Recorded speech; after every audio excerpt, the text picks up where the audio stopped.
Bismillah. Assalamualaikum warahmatullahi wabarakatuh. Alhamdulillah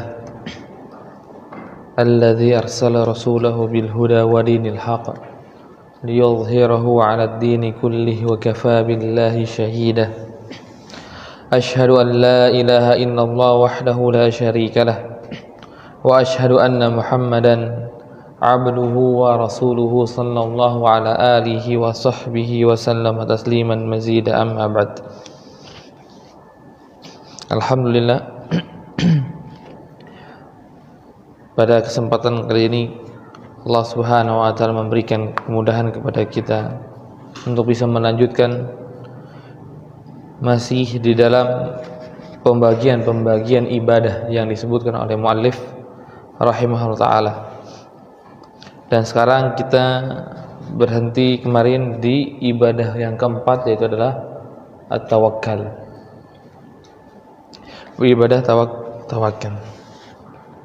Apa pengertian tawakal yang kemarin disampaikan?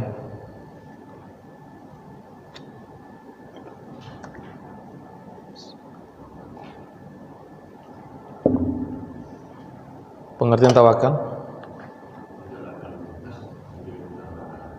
Menjalankan perintah, menjauhi larangan.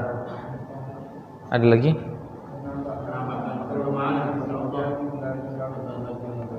Masya Allah, barakallahu fikum. Tawakal adalah tadi menampakkan kelemahan kita kepada Allah Subhanahu wa taala dan kemudian i'timad, menggantungkan hal tersebut kepada Allah Subhanahu wa taala. Ini tawakal. Beramal, mencari sebab, melaksanakan sebab, ini adalah syarat sahnya dari tawakalnya. Dari syarat sahnya dari tawakal tersebut. Maka tidak benar tawakalnya kalau tidak menampakkan kelemahannya kepada Allah. Maka dia nggak bertawakal. Dan juga enggak disebut tawakal kalau seandainya dia tidak menggantungkan perkara ini kepada Allah Subhanahu wa taala. Perkara yang dia sedang hadapi enggak digantungkan kepada Allah, maka dia bukan orang tawakal. Dan juga enggak tawakal kalau seandainya dia tidak melaksanakan sebab. Maka kemarin kita sebutkan dua kelompok yang salah di dalam permasalahan tawakal. Ada pertama kelompok yang berlebihan di dalam i'timad 'ala Allah, yang berlebihan dalam menggantungkan urusannya kepada Allah Subhanahu wa taala sampai lupa melakukan sebuah sebab. Ya. Yang disebutkan di sini kisahnya Ahlul Yaman.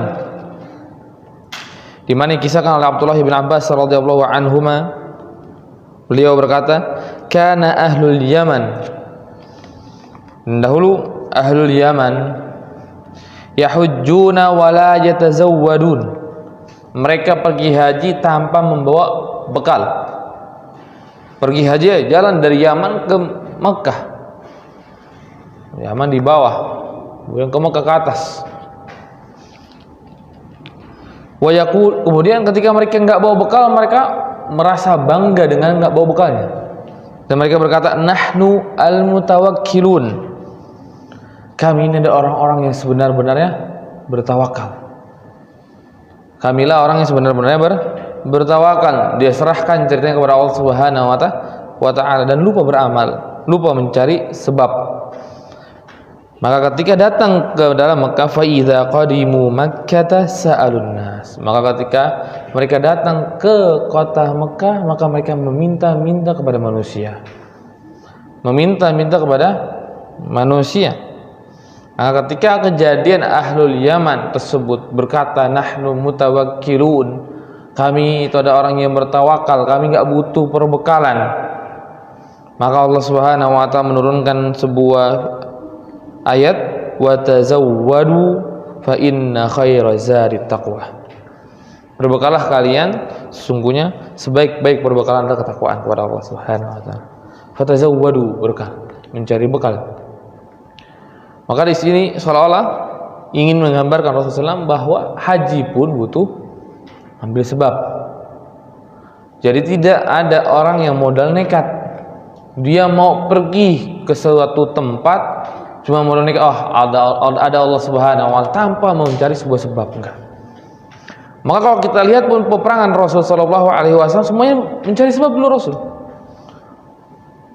mencari sebuah sebab yang sangat baik dan diawali dengan i'timad, bergantung kepada Allah Subhanahu Wa Ta'ala.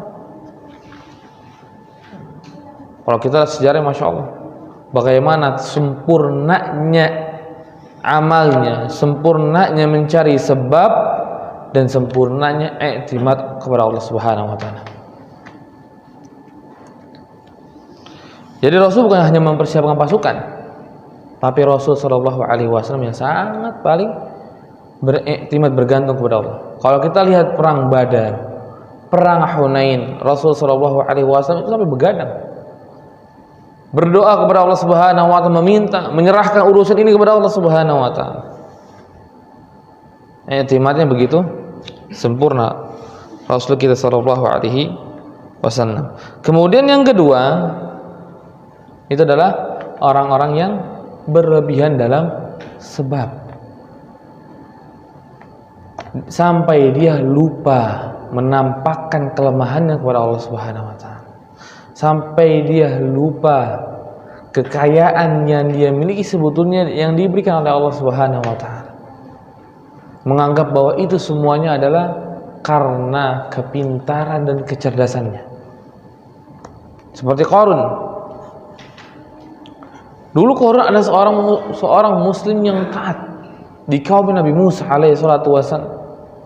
Ketika beliau jatuh miskin dan Nabi Musa alaihi salatu wasallam kehilangan Qarun, maka Nabi Musa datang dan membawa seekor domba ataupun onta yang hamil, diberikan supaya engkau bisa tetap bersama kami, tetap bersama Nabi Musa alaihi salatu wassalam. Maka setelah diberikan, taunya Qarun tidak mendapatkan sebuah kebaikan, malah mendapatkan sebuah keburukan. Karena apa? Qarun menganggap kekayaannya setelah itu semuanya didapatkan oleh usahanya saja. Innama utitu min ilmi indi. Ini semuanya aku dapati karena ilmuku saja, bukan karena Allah Subhanahu wa Ta'ala.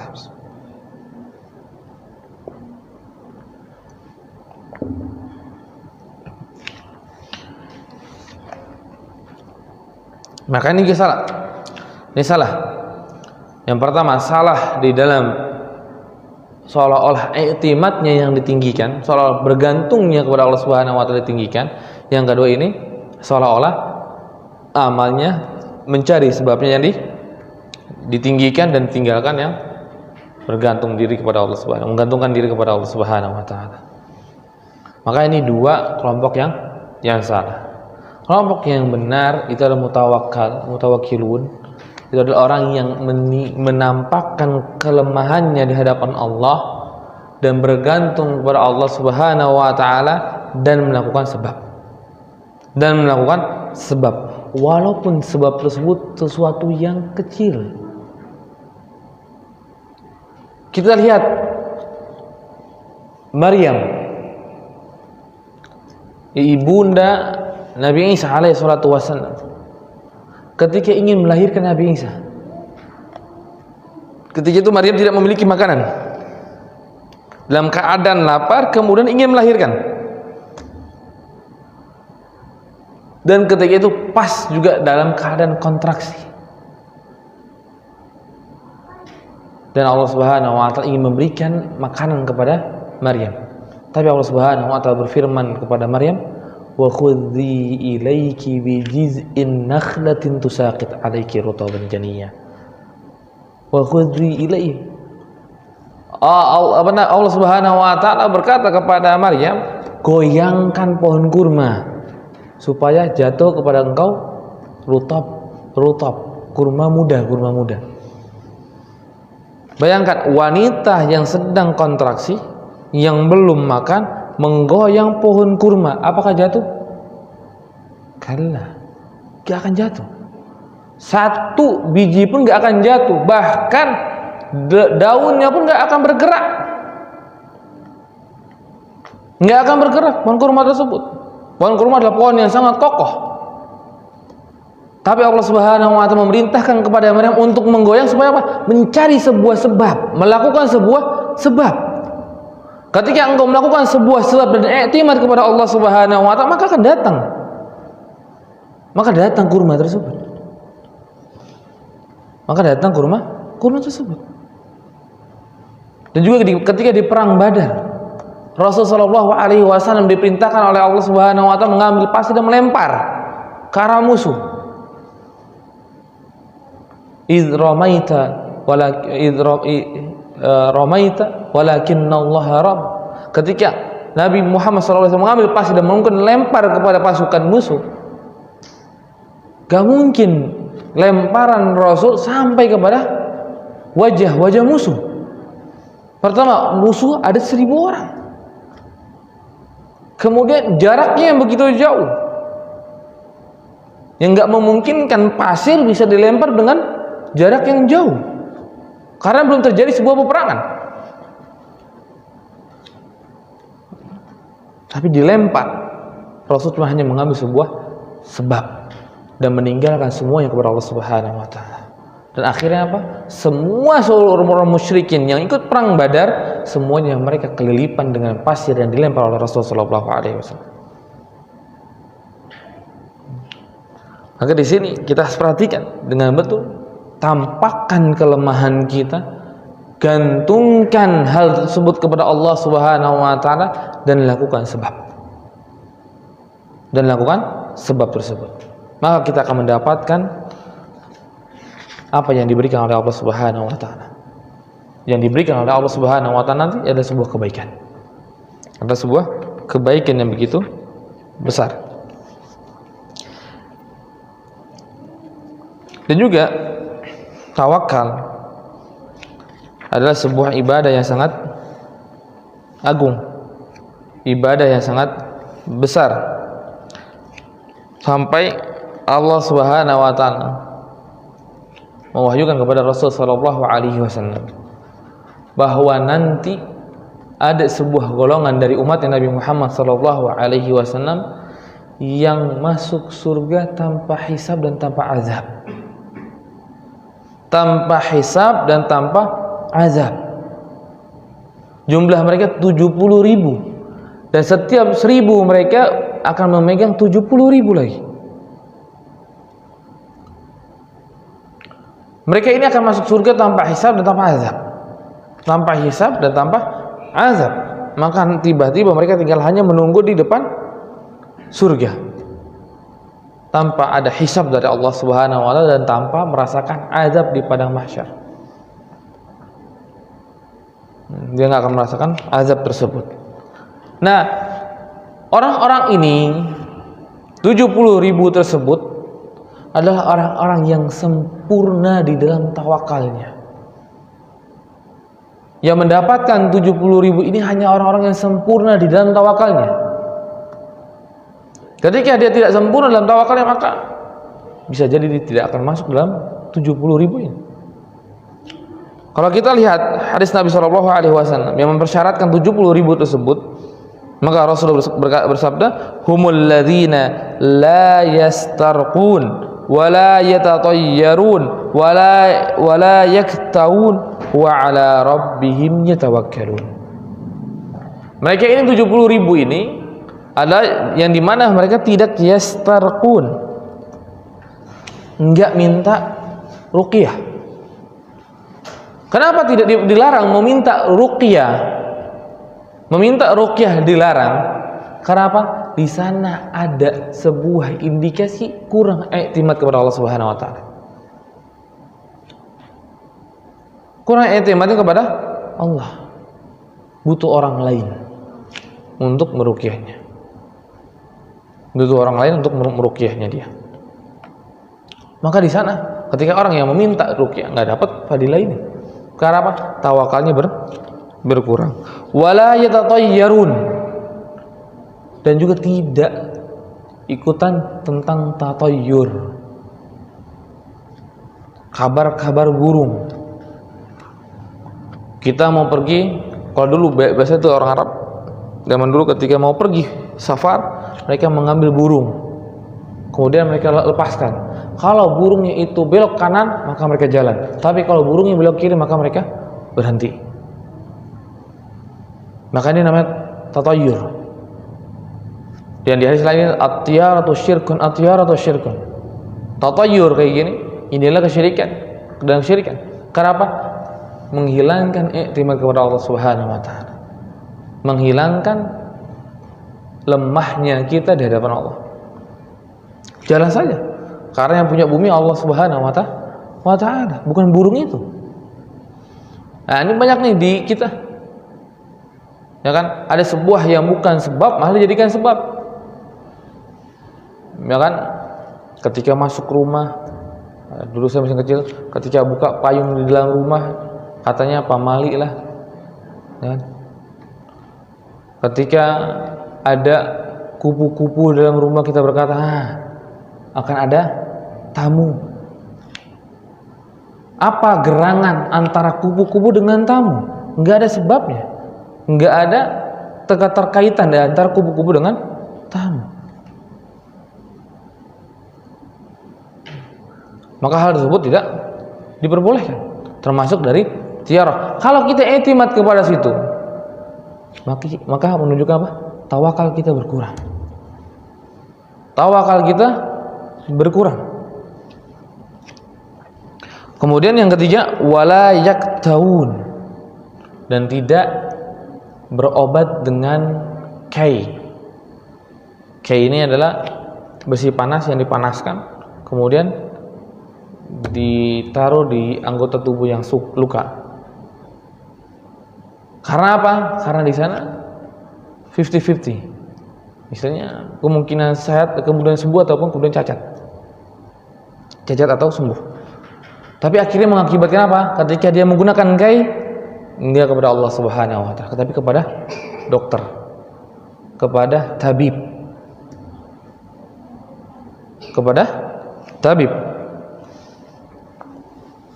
Kemudian ditutup wa ala rabbihim yatawakkalun, dan mereka kepada Allah, kepada Rabb mereka bertawakal. Maka kalau seandainya kita ingin mendapatkan golongan yang khusus ini 70.000, maka kita harus bisa memperhatikan tawakal kita kepada Allah. Memperhatikan tawakal kita kepada Allah Subhanahu wa taala dengan benar. Ketika kita bertawakal kepada Allah dengan benar, maka kita akan mendapatkan apa yang kita inginkan. Wa may yatawakkal 'ala Allahi fahuwa hasbuh. Barang siapa yang bertawakal kepada Allah Subhanahu wa taala, maka Allah akan cukupi. Kita tahu Nabi Musa alaihi salatu wasalam yang kabur dari kejarannya Fir'aun ketika sebelum menjadi seorang nabi. Karena ketika itu Nabi Musa alaihissalam memukul seseorang dari pasukannya Fir'aun, dari golongannya Fir'aun, dipukul dan kemudian mati. Setelah mati, maka teringat Fir'aun ini golongannya Fir'aun, maka niscaya Fir'aun akan menuntut darah, akan mengeksekusi orang yang membunuh, walaupun itu Nabi Musa. Karena Nabi Musa alaihissalam ketika itu diasuh oleh Fir'aun. Tapi Nabi Musa sangat tahu bahwa Nabi Musa adalah dari Bani Israel. Walaupun walaupun Nabi Musa diasuh oleh Fir'aun, maka akan tetap Fir'aun akan membunuh ataupun mengeksekusi Nabi Musa karena bukan dari golongannya. Maka Nabi Musa pergi langsung. Ketika terjadi hari yang kedua, kejadian yang sama. Taunya berantem lagi, kemudian ketika ingin memukul, taunya dikabarkan, engkau ingin membunuh saya sebagaimana pasukan atau seorang dari Fir'aun tersebut mati. Maka Nabi Musa berpikir, berarti kabar ini sudah tersebar. Kemudian ada yang memanggil kepada Nabi Musa, pergilah engkau, sungguh pasukan Fir'aun sedang mendatangimu. Nabi Musa pergi dari kotanya Mesir ke kota Madian tanpa membawa apapun. Tanpa membawa apapun. Cuman hanya pakaian yang dia pakai. Sampai negeri Madian kebingungan. Maka kemudian Nabi Musa doa. Yang dimana doa itu menunjukkan kelemahannya dan iktimadnya kepada Allah Subhanahu wa taala, menunjukkan dirinya fakir kepada Allah Subhanahu wa taala dan meminta kepada Allah Subhanahu wa taala nikmatnya. Maka ketika minta demikian, setelah dia melakukan sebuah sebab amal saleh, membantu dua wanita yang kesusahan ketika mengambil air, maka Allah Subhanahu wa taala memberikan jalan keluarnya baginya. Maka akan dicukupi, akhirnya cukup. Maka rizkinya cukup. Maka Nabi Musa alaihissalatu wassalam bisa makan, bahkan mendapatkan istri dan mendapatkan tempat tinggal. Ini kenapa? Karena tawakalnya begitu tinggi kepada Allah Subhanahu wa taala. Maka perbaiki tawakal kita, niscaya kita akan mendapatkan sesuatu yang sangat besar. Kemudian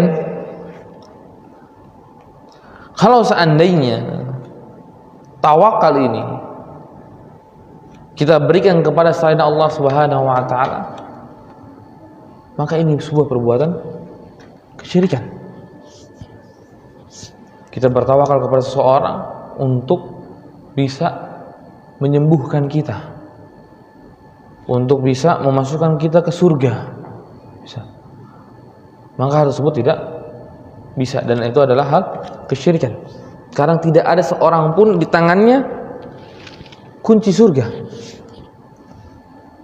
karena hanya Allah Subhanahu wa taala yang memiliki surga tersebut.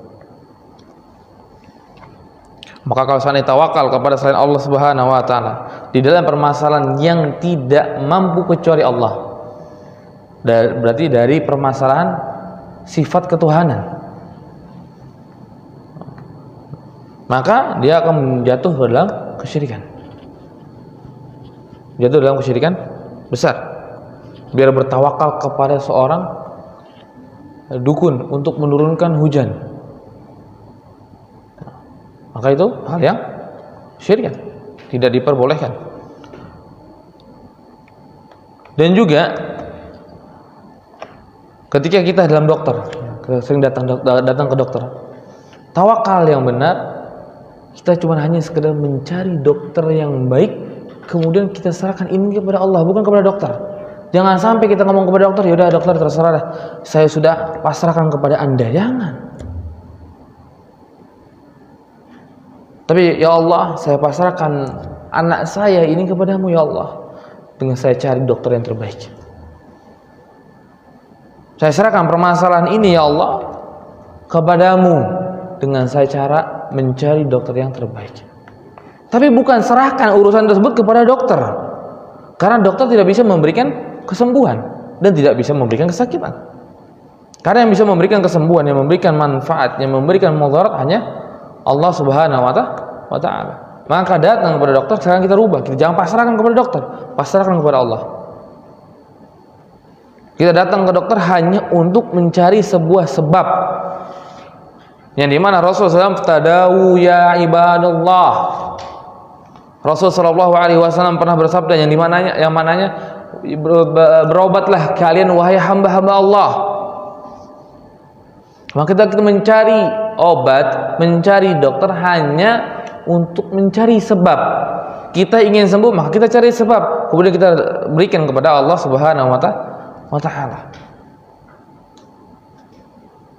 Maka kita berikan kepada Allah.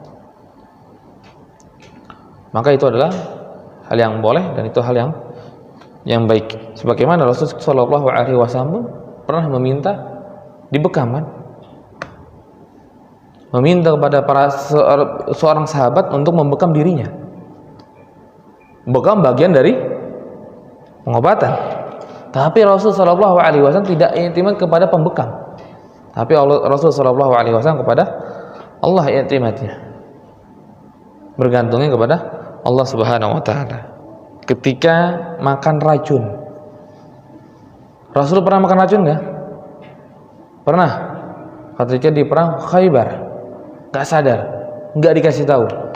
Ya karena sengaja dibuat oleh orang Yahudi. Orang Yahudi membuat makanan sajian untuk Rasul, hidangan, kemudian ditaruh racun di seluruh daging domba tersebut, terutama di tempat kesukaannya Rasul. Maka ketika Rasul Shallallahu Alaihi Wasallam sudah mulai menggigit, datang wahyu dari malaikat Jibril. Maka malaikat Jibril mengatakan bahwa domba tersebut ada racunnya. Maka kemudian dimuntahkan oleh Rasul Shallallahu Alaihi Wasallam. Tapi sudah terlanjur digigit. Sudah terlanjur digigit. Dan ada beberapa sahabat, seorang sahabat yang meninggal dunia karena makan daging tersebut. Makan daging tersebut. Kemudian ada tawakal kepada manusia yang boleh. Ya misalkan kita sebagai ketua, kita serahkan, oh, tolong ini bagian kebersihan misalkan, saya serahkan kepadamu, saya serahkan kepadamu urusanmu, bersihkan tempat ini. Maka hal tersebut boleh. Bagian keamanan, tolong jaga ya, tolong jaga keamanan di sini.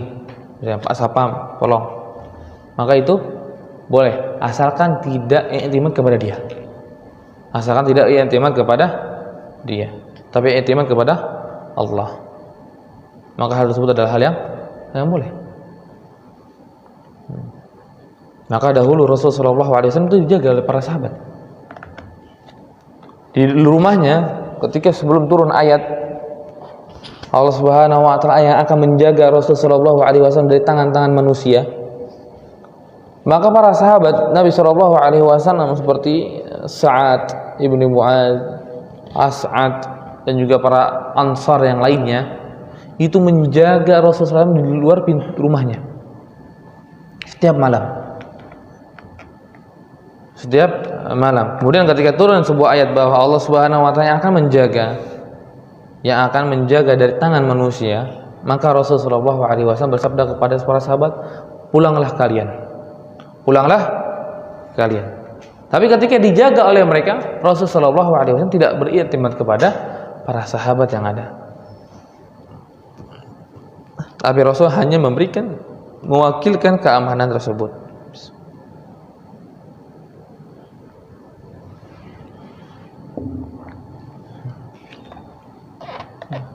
Makanya kita paham dengan definisi tawakal yang benar adalah izharul ajz dan juga i'timad 'ala Allah, menampakkan kelemahan kita kepada Allah dan juga mengantungkan urusan tersebut kepada Allah Subhanahu wa taala.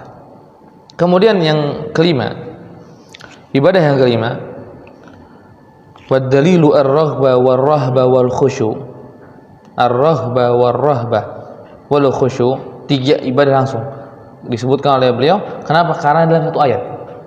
Karena dalam satu ayat yaitu dalilnya innahum kanu yusari'una fil khairati wa yad'unana raghaban wa rahaban wa kanu lana khashi'in. Disebutkan tiga ibadah tersebut. Sesungguhnya mereka kaum muslimin, kaum mukminin adalah yusari'una fil khairat, mereka bersegera di dalam kebaikan. Mereka bersegera di dalam kebaikan-kebaikan yang ada. Wa yad'unana raghaban wa rahaban. Dan ketika mereka pun berdoa meminta kepada Allah, mereka dalam keadaan raghaban wa rahaban. Wa kanu lana khashi'in, dan juga dalam keadaan kepada Allah Subhanahu wa taala khashi'in.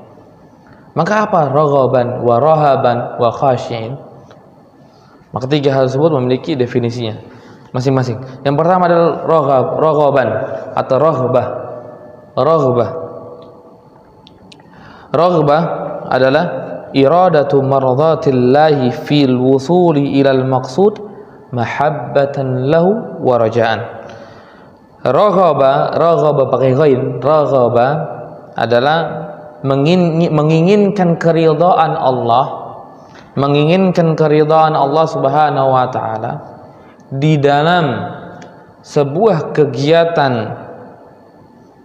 kita yang terdapat kecintaan kepada Allah dan juga roja, mengharap.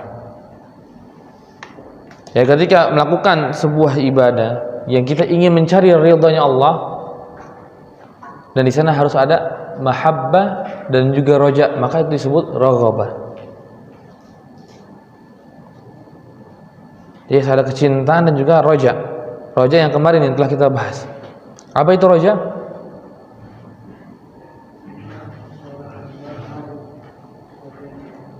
Kurang kencang gimana? Roja, keinginan seorang hamba kepada yang diinginkan dengan melakukan amal soleh.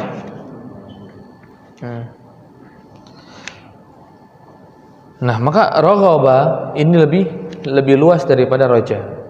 Roja masuk dalam bagian raghaba, tapi dalam raghaba atau raghbah ada sisi intinya adalah apa? Mahabbah dan juga menginginkan keridhaan Allah Subhanahu wa taala.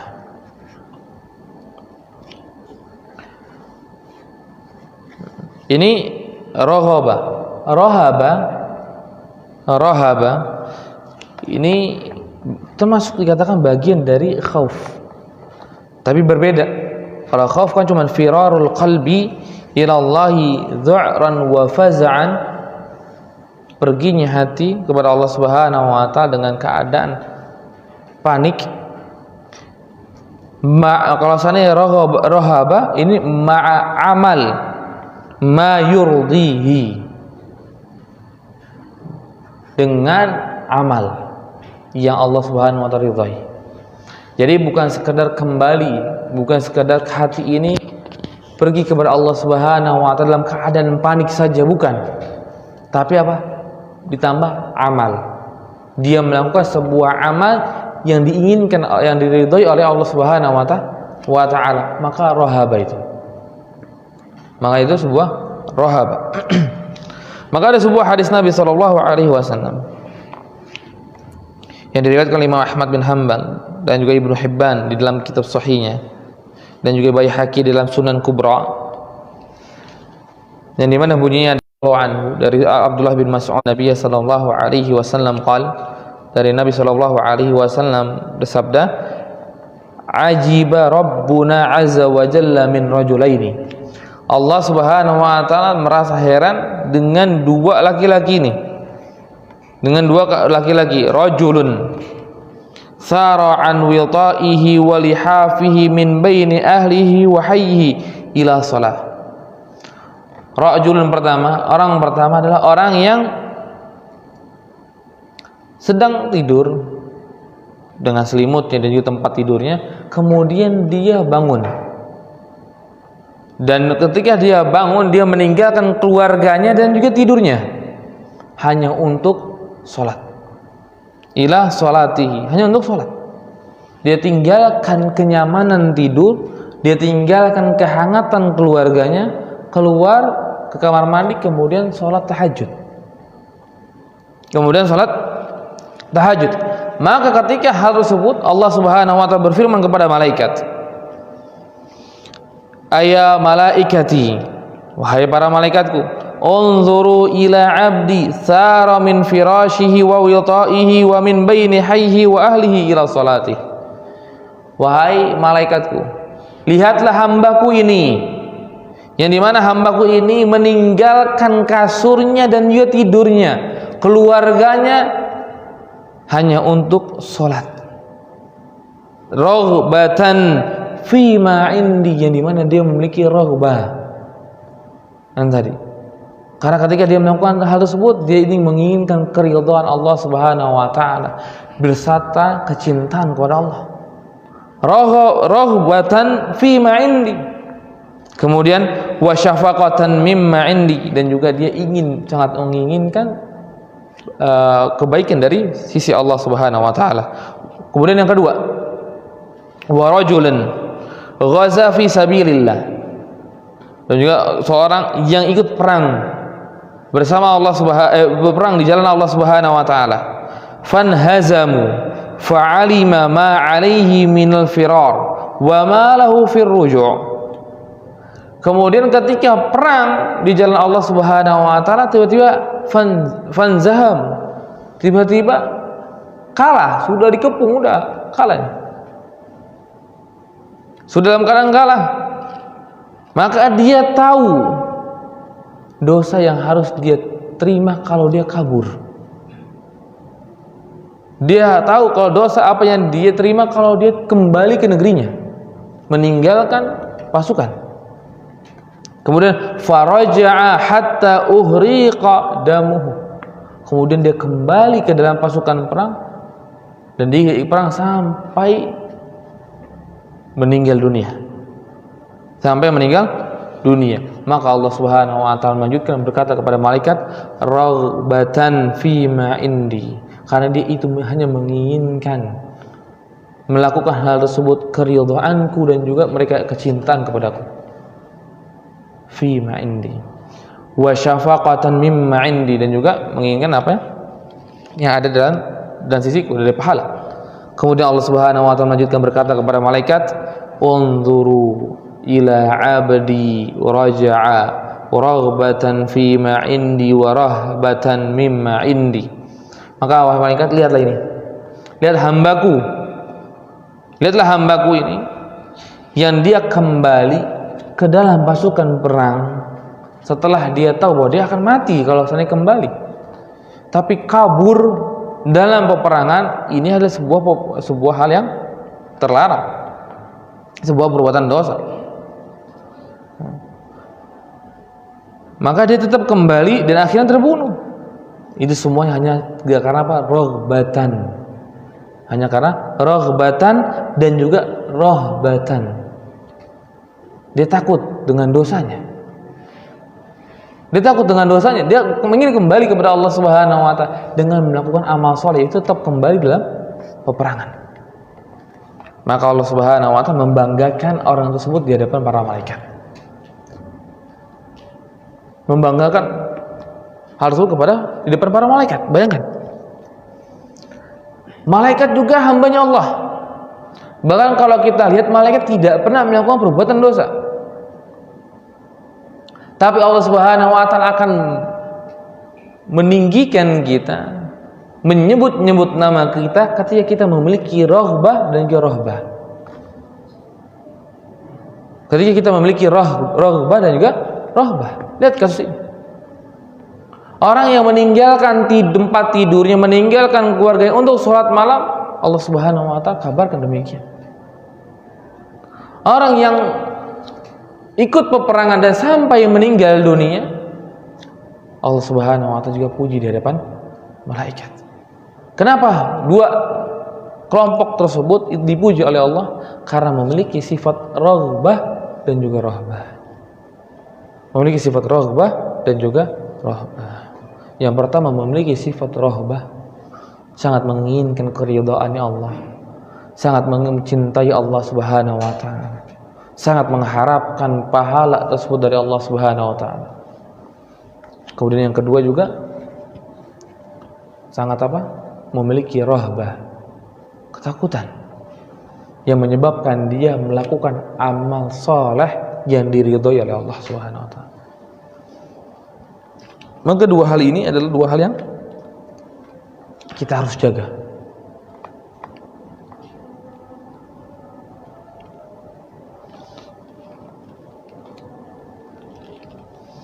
Dan juga yang ketiga adalah wa kanu lana khashi'in. Yang ketiga adalah wa kanu lana khashi'in. Adalah khusyuk. Khusyuk. Apa itu khusyuk? Khusyuk mungkin kita sering itu khusyuk kayak tenang gitu. Salat, khusyuk salatnya, tenang aja, bukan. Bukan hal itu yang di dalam bahasa Arab. Khusyuk itu maknanya adalah firarul qalbi ilallahi dhu'ran wa faz'an ma'al khudu'i lahu. Ini khusyuk, ini bagian dari khauf. Khusyuk ini bagian dari khauf, tapi bagian yang berbeda. Kalau tadi rahbah bersamaan dengan amal saleh, amal yang diridhai oleh Allah, maka kalau khusyuk, khauf kemudian bersamaan dengan khudu' lahu, bersamaan dengan merendahkan diri di hadapan Allah. Ini khusyuk. Maka ketika kita sholat, kita benar-benar menganggap diri kita itu hamba yang hina. Jangan kita tinggikan di hadapan Allah Subhanahu wa ta'ala diri kita.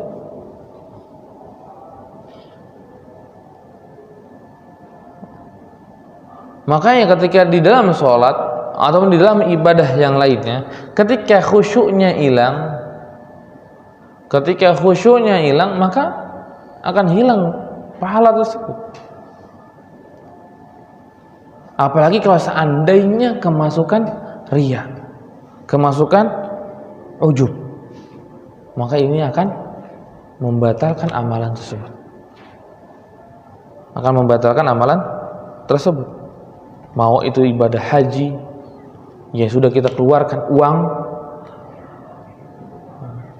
tahunya ketika kita mau haji, kita pergi haji mengeluarkan uang 250, misalnya kita ambil haji yang furoda 250 juta sekarang, kita keluarkan uang tersebut dengan jumlah yang sangat besar, kemudian ketika kita haji kita malah memamerkan.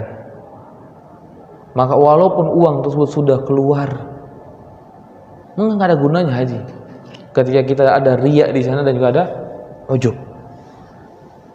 Walaupun ibadah tersebut adalah ibadah yang menggunakan harta, maka hartanya akan sia-sia. Sayang sekali hajinya ketika haji tersebut kemasukan dengan riya, kemasukan dengan sum'ah, kemasukan dengan ujub. Maka penting di sana hadirkan khusyuk, karena salah satu samarah, buah dari khusyuk akan menjauhkan dari riya, ujub, sum'ah. Ya, karena sudah azan, kita lanjutkan nanti setelah sholat Isya. Wa akhiru da'wana alhamdulillahirabbil alamin. Assalamualaikum warahmatullahi wabarakatuh. Assalamualaikum warahmatullahi wabarakatuh.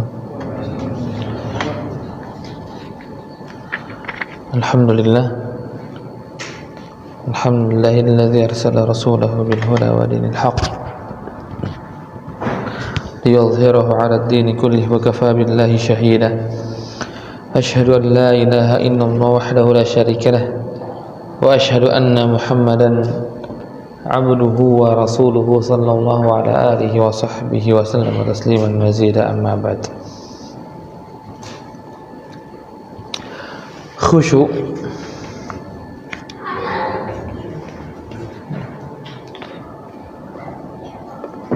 adalah firarul qalb ila Allah dhu'ran wa faz'an ma'a al-khudu' lahu, dengan merendahkan diri kepada Allah Subhanahu wa ta'ala.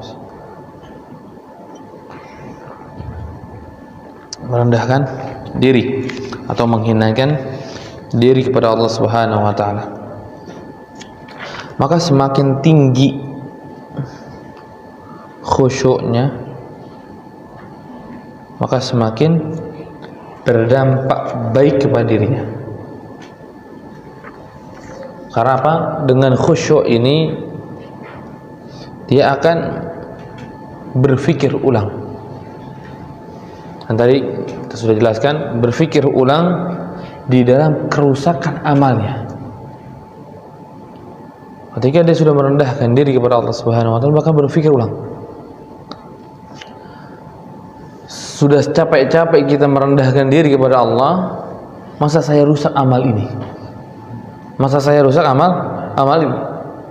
Maka semakin tinggi khusyuk tersebut, maka semakin tinggi penjagaan kepada amal. Semakin tinggi ke dalam penjagaan amalnya. Ini samarah atau buah dari kita memiliki khusyuk yang tinggi. Kemudian yang kedua adalah kita akan memberikan kepada orang haknya masing-masing. Ketika kita sudah tahu hal ini, maka kita nggak akan merendahkan hak manusia. Hak Allah Subhanahu wa ta'ala kita jaga, maka hak manusia pun akan dijaga. Maka dia akan melihat kepada hak tersebut, dia akan berikan haknya kepada orang yang berhak. Ketika berkaitan dengan Allah, maka dia berikan hak tersebut.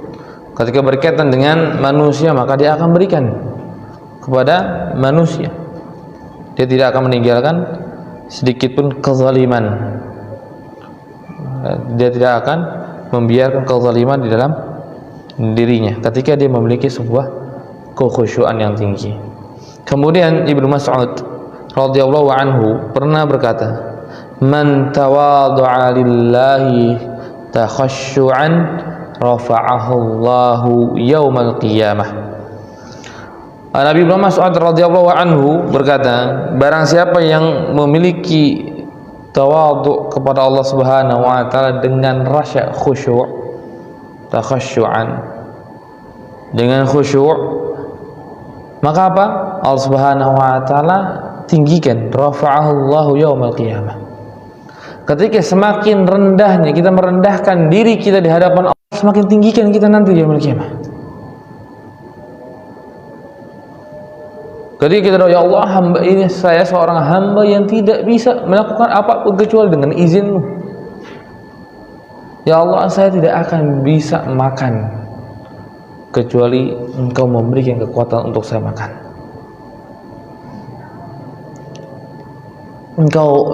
Kami tidak akan bisa menang melawan musuh-musuh kami kecuali Engkau telah memberikan hal tersebut, memberikan kemenangan. Semakin rendah, merendahkan diri kepada Allah Subhanahu wa ta'ala. Merendahkan diri kepada manusia tidak boleh, tapi kepada Allah wajib. Maka ketika dia merendahkan diri di hadapan Allah Subhanahu wa ta'ala, maka Allah akan tinggikan. Rafa'allahu yaumal qiyamah, maka dia akan ditinggikan oleh Allah Subhanahu wa ta'ala. Wa man tatawala ta'azzuman, dan juga barang orang yang sok tinggi, sok sombong, menyombongkan dirinya, saya ini orang mulia, saya ini A, B, C, menyombongkan diri, wada'ahu Allahu yaumil qiyamah, maka Allah akan jatuhkan dia, Allah akan bawahkan dia nanti. Allah Subhanahu wa ta'ala akan jatuhkan. Maka harus kita tinggikan khusyuk ini, takut kepada Allah Subhanahu wa ta'ala dengan khudu' lahu, dengan merendahkan diri kepada Allah Subhanahu wa ta'ala. Semakin tinggi, maka semakin rendah kita di hadapan Allah, maka semakin tinggi kita nanti di yaumil qiyamah.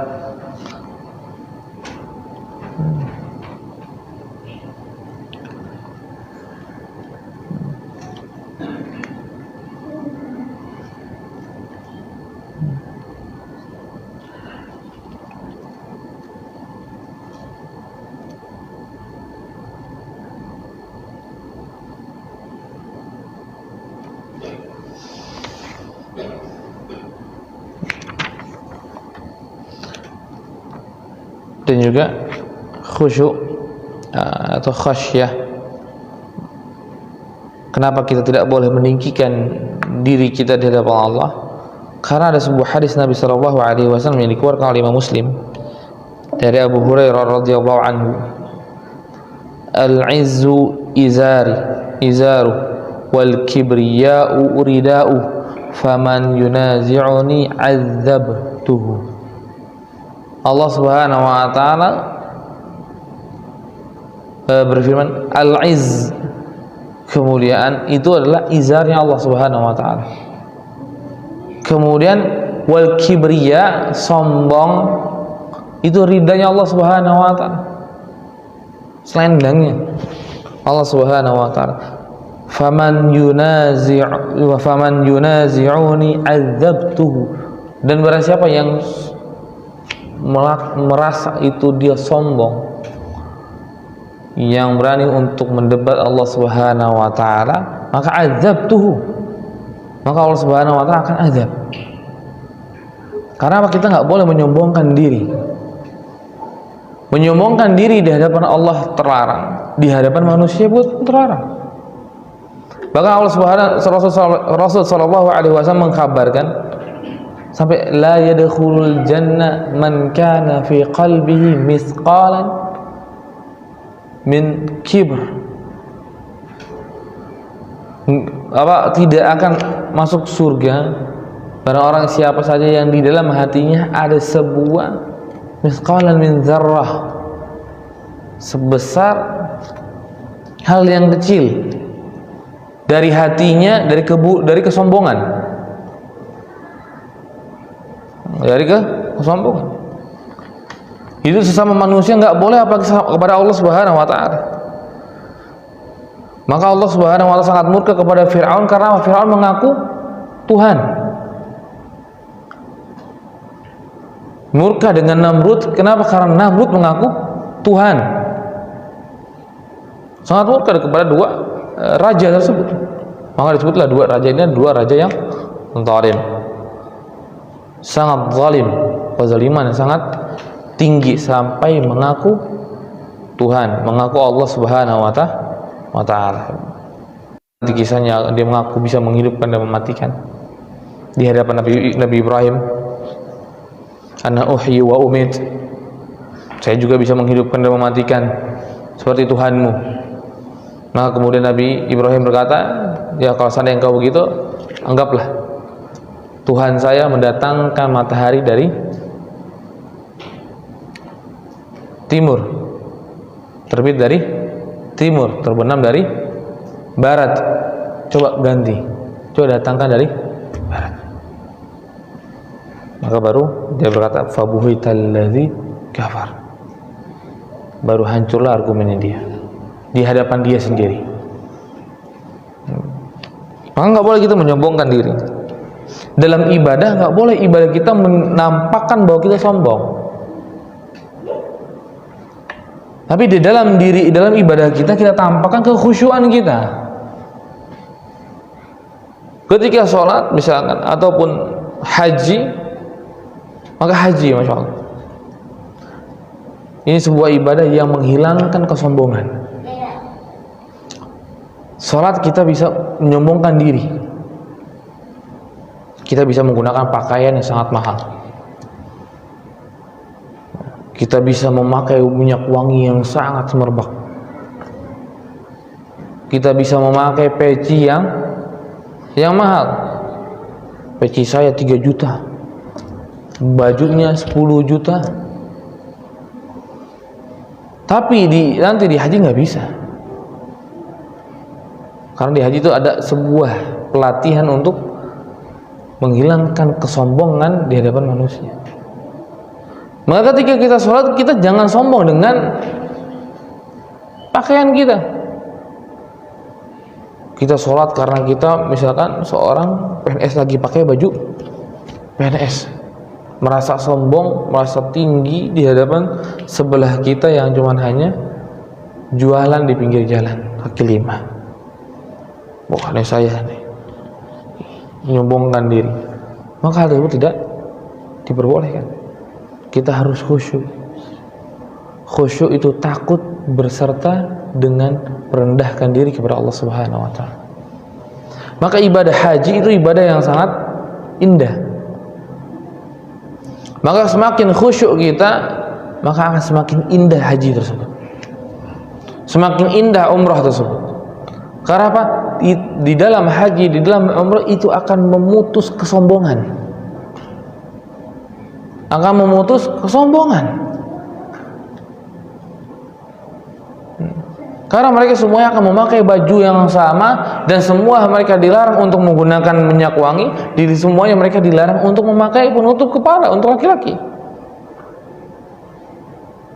Mereka memakai kain yang sama, mereka memakai atau berbau bau yang sama.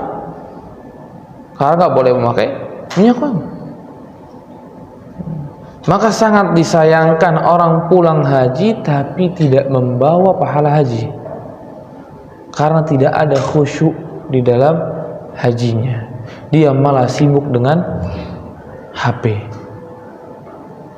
Ketika lagi tawaf, ceklik, lagi tawaf. Ketika lagi sa'i, sempet update status. Jamaah kita, jamaah Indonesia sangat terkenal di Saudi itu jamaah selfie. Keterkenalan yang sangat memalukan tuh. Ada yang sampai Syekh Abdul Razak itu menceritakan, sampai ada orang itu minta kepada orang lain, tolong foto saya.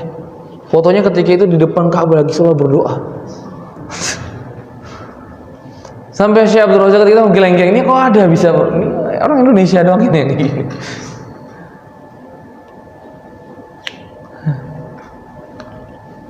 Maka ketika nanti kita diberikan oleh Allah Subhanahu wa Ta'ala kemudahan umrah, kemudahan haji, maka jangan kita rusak haji dan umrah tersebut. Karena di sana ada pelatihan yang sangat besar untuk menghilangkan, menghancurkan kesombongan manusia. Maka biarkan itu terjadi demikian. Jangan sampai kita kembali dari haji dalam keadaan sombong. Nih saya haji. Karena saya pernah dapat teman saya memiliki seorang guru, ketika dipanggil guru disebut cuma hanya Pak Doktor atau Pak Fulan dengan gelarnya, gelar akademiknya, kemudian dia marah dan dia berkata, saya haji itu lebih mahal daripada saya sekolah. Ibadah haji saya lebih mahal daripada sekolah. Kamu nggak panggil saya Pak Haji? Maka ketika itu apa? Berarti inti dari ibadah haji nggak dapat ya. Intinya apa salah satunya? Tidak menyombongkan diri. Karena di sana dalam ibadah haji menghancurkan kenyombongan diri, tapi menunjukkan, menghadirkan kerendahan diri kepada Allah Subhanahu wa Ta'ala. Menghadirkan kerendahan diri kita di hadapan Allah Subhanahu wa Ta'ala.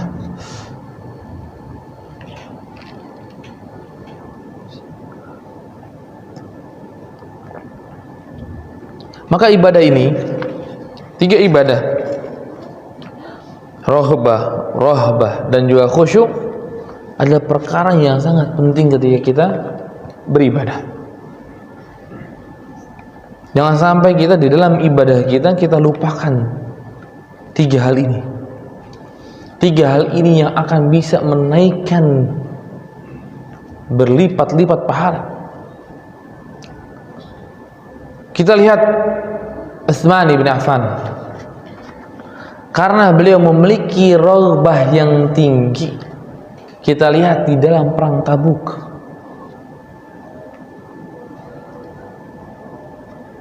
ketika dalam perang Tabuk, ketika Rasul Shallallahu Alaihi Wasallam mengumumkan kepada para sahabat, kita akan perang di Tabuk, maka persiapkanlah perang, dan siapa yang ingin bersedekah, silakan kalian semuanya bersedekah. Maka Utsman bin Affan radhiyallahu anhu mengangkat tangannya, ya saya, ya Rasulullah, saya akan bersedekah dengan 100 onta berserta barang tunggangannya. Apa yang dibutuhkan? 100 onta, jumlah yang sangat besar.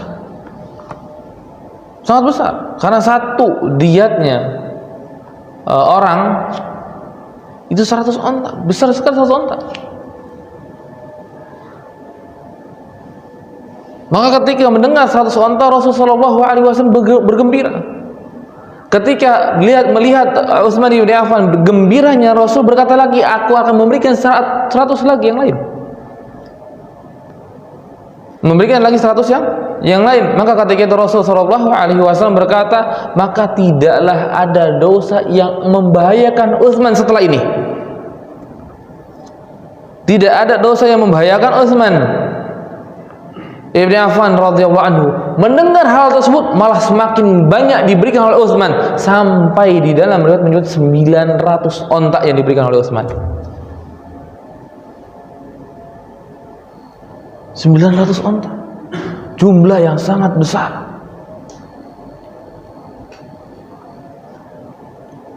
Kenapa? Utsman mendengar sebuah motivasi yang begitu besar dari Rasulullah SAW, ditambah dan ditambah.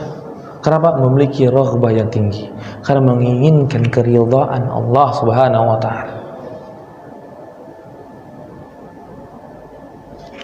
Maka menyebabkan seluruh kaum muslimin yang sahih imannya, yang benar keimanannya, semuanya menginfakkan karena melihat Utsman bin Affan radhiyallahu anhu. Infak yang sangat tidak masuk akal. Itu baru hanya dari unta, belum dari emas, belum lagi dari dinar atau dirham. Ya Allahu Akbar. Utsman bin Affan melakukan hal tersebut karena apa? Telah melihat, sangat terlihat raghbahnya kepada Allah Subhanahu wa taala. Maka ketika disebut perang Tabuk, maka Abu Bakar akan berkata, Yaumul Utsman. Perang Tabuk itu harinya Utsman bin Affan. Sebagaimana perang Uhud itu harinya Tolha, dan perang Tabuk harinya Utsman bin Affan radhiyallahu anhu, karena sangat tinggi raghbahnya kepada Allah Subhanahu wa taala ketika mendengar fadilah dari sedekah. Karena perang Tabuk itu sangat membutuhkan sedekah yang tinggi. Karena yang akan diserang, yang akan berperang melawan Rasulullah SAW adalah Romawi. Bukan sekedar pasukan Arab. Romawi di dalam persenjataan ketika itu sangat maju, sangat tinggi, lebih maju daripada kaum Arab. Maka dibutuhkan infak yang besar supaya setidaknya bisa memiliki sebuah persenjataan yang lebih baik daripada sebelumnya. Lebih baik daripada sebelumnya. Maka lihat bagaimana ketika seseorang memiliki raghbah yang sangat tinggi. Begitu juga dengan orang yang memiliki raghbah yang sangat tinggi, mereka akan jauh. Tiga orang yang terlambat perang Tabuk tersebut memiliki raghbah yang sangat tinggi kepada Allah Subhanahu wa taala, dan akhirnya diabadikan dalam Al-Qur'an di dalam surat At-Taubah. Wa 'ala tsalatsati alladzi khulifu, dan kepada tiga orang yang tidak ikut perang. Mereka apa? Karena memiliki raghbah yang tinggi, dia takut memiliki syahadatuz zur, kesaksian yang dusta, untuk membenarkan kaburnya ataupun tidak ikut serta perang Tabuk. Takut kepada Allah Subhanahu wa taala.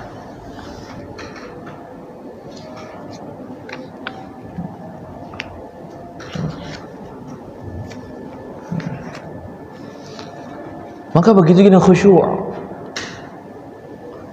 Maka ketika sahabat Nabi Shallallahu Alaihi Wasallam diperintahkan untuk berjaga malam di dalam sebuah peperangan, dia bersama dengan sahabat yang lainnya, berdua, bergantian. Maka ketika bergantian dua sahabat tersebut, maka salah satu diantaranya bergantian tidur, dan satunya lagi sholat. Maka ketika dalam sholat,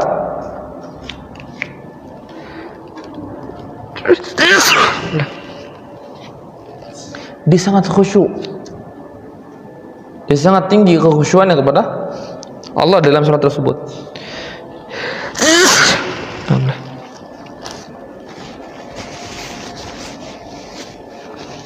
Sampai dia lupa dengan anak panah yang telah menancap dirinya kepada dirinya. Sampai 3 anak panah tertancap, yang akhirnya membuat Ghatafan ketakutan.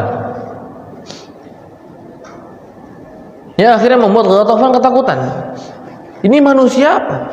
3 kali tertancap anak panah, diam. Ketika ditanya oleh sahabatnya, kenapa engkau tidak membangunkan saya? Maka jawabannya, saya sedang membaca sebuah surat dan saya membenci untuk memutus surat tersebut. Allahu Akbar. Begitu tingginya khusyuk tersebut, yang akhirnya menghilangkan akal sehatnya dia. Maksud menghilangkan di sini saking menikmati sholatnya dan lupa dengan anak panah yang tertancapnya. Ini ketika memiliki kekhusyuan yang tinggi, ketika dia memiliki sebuah sifat tersebut, maka dia akan mendapatkan keutamaan yang besar. Maka diingat-ingat kejadian tersebut. Jadi sama seperti kejadiannya Amr bin Urwah bin Zubair, yang disebut dia adalah rajulun sabirun muhtasib, karena memiliki sebuah sifat yang sangat tinggi dari 3 sifat ini, raghbah, rahbah, dan juga khusyuk. Maka 3 sifat ini patut kita perhatikan dan kita amalkan. Maka sebelum kita tutup, ada pertanyaan yang ingin ditanyakan di sini. Ada 2. Ada pertanyaan. Assalamualaikum. Afwan tanya Ustadz, apa yang dimaksud dengan berilmu sebelum beramal? Apa yang dimaksud dengan berilmu sebelum beramal? Yang dimaksud adalah sebelum kita beramal sesuatu, maka kita mengilmui terlebih dahulu. Sebelum kita melaksanakan sebuah sholat, misalkan, maka kita sudah mengerti bagaimana cara sholat. Jangan tiba-tiba asal sholat dan akhirnya salah. Maka orang yang mu'allaf diajarkan sholatnya. Mungkin pertama, kedua dibiarkan melihat sholat, kemudian setelah itu diajarkan begini caranya sholat itu. Ada rukuknya, ada sujudnya, rukuknya seperti ini, sujudnya seperti ini. Maka dia baru kali itu beramal. Maka nggak boleh kita mendahulukan amal tanpa ilmu. Nah, di sini ada pertanyaan selanjutnya. Assalamualaikum warahmatullahi wabarakatuh. Yang mampu mengatur hujan. Ada pertanyaan, bagaimana hukum seorang muslim yang percaya dengan pawang hujan mampu mengatur hujan? Maka ini sama dengan seorang yang datang ke dukun dan kemudian mempercayai perkataan dukun. Kemarin setelah kita jelaskan ya, kalau nggak salah, orang yang datang ke dukun dan mempercayai perkataan dukun, apa hukumnya? Dia telah keluar dari agama. Qad kafara bima unzila ala Muhammad, kata Rasulullah. Maka dia telah kufur atas apa yang dibawa oleh Nabi Muhammad SAW. Maka nggak boleh kita percaya dengan pawang hujan yang bisa mengatur hujan. Yang mengatur hujan hanya Allah. Tidak satu makhluk pun yang bisa mengatur hujan. Tidak ada satupun makhluk yang bisa mengatur hujan. Apalagi kalau seandainya mengaku di tangannya ada remote, maka itu lebih ngawur lagi. Nggak ada seorang pun yang bisa mengatur hujan. Kalau bisa mengatur hujan, kenapa Rasul SAW tidak memberikan, tidak nyalakan itu hujan di kota Madinah? Kenapa dibiarkan kota Mekah juga kekeringan? Kan nggak mungkin hal tersebut terjadi. Tapi karena hujan itu di tangan Allah, maka Allah Subhanahu wa Ta'ala memberikan hal tersebut kepada siapa yang Allah Subhanahu wa Ta'ala kehendaki.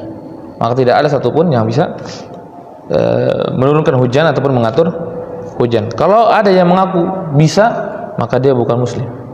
Kalau kita percaya dengan dirinya, kita pun sama. Hukum syariat lain dari perang, maksudnya? Oh, lari dari perang. Oh. Hukumannya, hukuman, siksaannya nanti. Syariatnya gimana? Hukuman mati atau enggak sampai hukum mati. Karena kalau kita lihat perang Uhud, para sahabat Nabi Shallallahu Alaihi Wasallam itu sampai kabur, dan diriwayatkan sampai ada sebagian para sahabat kabur ke Madinah, Hanya beberapa orang yang di sisi Rasul Shallallahu Alaihi Wasallam. Yang selainnya itu di bukit-bukit yang lain, dan sebagiannya sudah dalam keadaan pulang. Dan kali itu Rasulullah SAW tidak memerintahkan seorang Al-Ghazwa untuk membunuh mereka, karena bukan itu hukumannya. Itu. Tapi hukuman secara pasti apa? Wallahu enggak tahu. Tapi ketika di perang Uhud tidak ada yang dihukum. Tapi mereka telah melakukan sebuah dosa yang sangat besar yang berdampak kekalahan dalam peperangan. Karena mereka kabur, maka dampaknya kalah. Seperti perang Hunain. Perang Hunain juga kalah di awal. Karena apa? Karena 12.000 pasukan kaum muslimin kabur ke belakang, mundur. Maka kalah peperangan tersebut. Dan kemudian setelah mereka kembali, maka mereka bisa memenangi. Bedanya perang Hunain dengan perang Uhud adalah Uhud tidak kembali. Ketika Rasulullah SAW, ya ibadallah halumma ilayya, wahai hamba-hamba Allah, datanglah kalian kepadaku. Tapi tidak mendengar para sahabat ketika itu di perang Uhud, maka mereka tetap pergi. Maka kekalahan secara nyata, kalah dalam perang Uhud. Tapi beda dengan perang Hunain. Ketika mereka sudah kembali, maka Abbas diperintahkan untuk memanggil mereka, dan kemudian akhirnya mereka kembali, dan akhirnya Allah Subhanahu wa taala berikan kemenangan.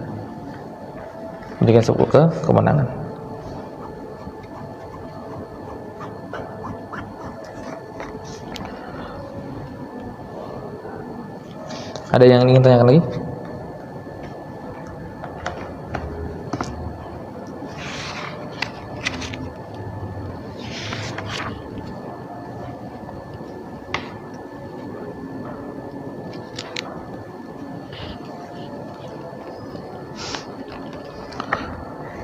Insyaallah di pertemuan yang akan datang kita masuk ke dalam ibadah yang selanjutnya adalah khasyah. Ibadah al-khasyah. Mungkin kita akhiri. Wa akhiru da'wana alhamdulillahirabbil alamin. Assalamualaikum warahmatullahi wabarakatuh.